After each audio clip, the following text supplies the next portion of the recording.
Tay, nakita ko po si Kuya Rawi gumagawa ng boga. Di ba bawal po yun? Asan ba yung kapatid mong yan? Alam niyo naman bawal yun, may mapabarangay siya o kaya makadiskrasya siya ng tao. Andun pa, sa video game ni Kuya Randy. Ang dami nga po nila gumagawa ng boga dun eh. Ah, nandoon ba? Sige, pumasok ka na rito. Mamaya ako nang bahala doon sa kuya mo.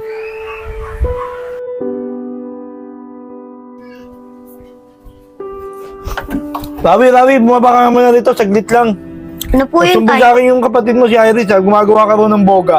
Talaga to si Irish oh. Nagsusumbong pa kay tatay.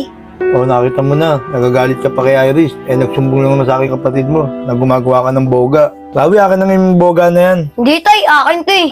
O sige, pagbibigyan kita. Kaso Rawi, hindi ako nagkulang sa'yo ng pagpapaalala. Baka mamaya makadiskrasya ka niyan o kaya mapabarangay ka. Mamaya, uwi ka sa akin, iyak-iyak ka lang sa bahay. Hindi po tay. Ikaw Irish ah. Sumbong ka na sumbong. Handa ka sa akin mamaya. Rawi, ano ba